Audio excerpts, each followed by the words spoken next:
One प्रदेश में एक बहुत बड़ा तालाब था। हर प्रकार के जीवों के लिए उसमें भोजन सामग्री होने के कारण वहां नाना प्रकार के जीव, पक्षी, मछलियां, कछुए और केकड़े आदि वास करते थे। पास में ही बगुला रहता था, जिसे परिश्रम करना बिल्कुल अच्छा नहीं लगता था। उसकी आंखें भी कुछ कमजोर थीं। मछलियां पकड़ने के लिए तो मेहनत करनी पड़ती हैं, जो उसे खलती थी। इसलिए आलस्य के मारे वह प्रायः भूखा ही रहता। एक टांग पर खड़ा यही सोचता रहता कि क्या उपाय किया जाए कि बिना हाथ पैर हिलाए रोज भोजन मिले। एक दिन उसे एक उपाय सूझा तो वह उसे आजमाने बैठ गया। बगुला तालाब के किनारे खड़ा हो गया और लगा आंखों से आंसू बहाने। एक केकड़े ने उसे आंसू बहाते देखा तो वह उसके निकट आया और पूछने लगा, मामा, क्या बात है? भोजन के लिए मछलियों का शिकार करने की बजाय खड़े आंसू बहा रहे हो? बगुले ने जोर की हिचकी ली और भर्राए गले से बोला, बेटे, बहुत कर लिया मछलियों का शिकार। अब मैं यह पाप कार्य और नहीं करूंगा। मेरी आत्मा जाग उठी है, इसलिए मैं निकट आई मछलियों को भी नहीं पकड़ रहा हूं। तुम तो देख ही रहे हो। केकड़ा बोला, मामा, शिकार नहीं करोगे, कुछ खाओगे नहीं तो मर नहीं जाओगे। बगुले ने एक और हिचकी ली। ऐसे जीवन का नष्ट होना ही अच्छा है बेटे, वैसे भी हम सबको जल्दी मरना ही है। मुझे झांत हुआ है कि शीघ्र ही यहां 12 वर्ष लंबा सूखा पड़ेगा। बगुले ने केकड़े को बताया कि यह बात उसे एक त्रिकालदर्शी महात्मा ने बताई है, जिसकी भविष्यवाणी कभी गलत नहीं होती। केकड़े ने जाकर सबको बताया कि कैसे बगुले ने बलिदान व भक्ति का मार्ग अपना लिया है और सूखा पड़ने वाला है। उस तालाब के सारे जीव, मछलियां, कछुए, केकड़े, बत्तखें व सारस आदि दौ से दौड़े बगुले के पास आए और बोले, भगत मामा, अब तुम ही हमें कोई बचाव का रास्ता बताओ, अपनी अक्ल लड़ाओ, तुम तो महाज्ञानी बन ही गए हो।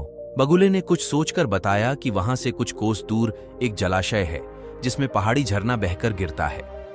वह कभी नहीं सूखता। यदि जलाशय के सब जीव वहां चले जाएं तो बचाव हो सकता है। अब समस्या यह थी कि वहां तक जाया कैसे जाएं। बगुले भगत ने यह समस्या भी सुलझा दी।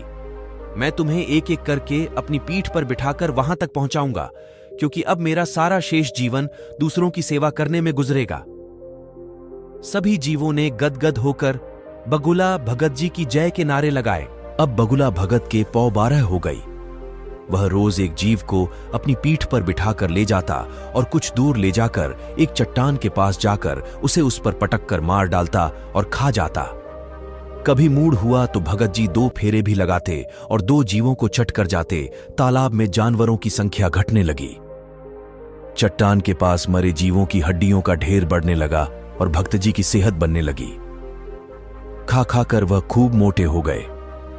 मुख पर लाली आ गई और पंख चर्बी के तेज से चमकने लगे। उन्हें देखकर दूसरे जीव कहते, देखो, दूसरों की सेवा का फल और पुण्य भक्त जी के शरीर को लग रहा है। बगुला भगत मन ही मन खूब हंसता। वह सोचता कि देखो, दुनिया में कैसे कैसे मूर्ख जीव भरे पड़े हैं जो सबका विश्वास कर लेते हैं। ऐसे मूर्खों की दुनिया में थोड़ी चालाकी से काम लिया जाए तो मजे ही मजे हैं। बिना हाथ पैर हिलाए खूब दावत उड़ाई जा सकती है। संसार से मूर्ख प्राणी कम करने का मौका मिलता है। बैठे बिठाए पेट भरने का जुगाड़ हो जाए तो सोचने का बहुत समय मिल जाता है। बहुत दिन यही क्रम चला। एक दिन केकड़े ने बगुले से कहा, मामा, तुमने इतने सारे जानवर यहां से वहां पहुंचा दिए, लेकिन मेरी बारी अभी तक नहीं आई। भक्त जी बोले, बेटा, आज तेरा ही नंबर लगाते हैं, आजा मेरी पीठ पर बैठ जा। केकड़ा खुश होकर बगुले की पीठ पर बैठ गया। जब वह चट्टान के निकट पहुंचा तो वहां हड्डियों का पहाड़ देखकर केकड़े का माथा ठनका। वह हकलाया, यह हड्डियों का ढेर कैसा है? वह जलाशय कितनी दूर है मामा?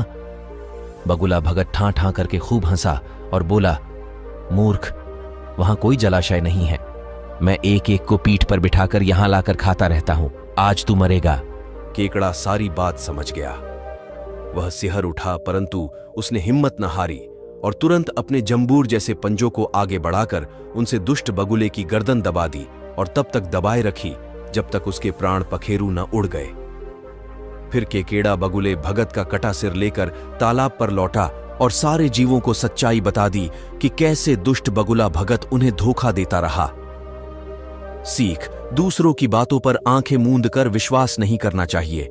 मुसीबत में धीरज व बुद्धिमानी से कार्य करना चाहिए।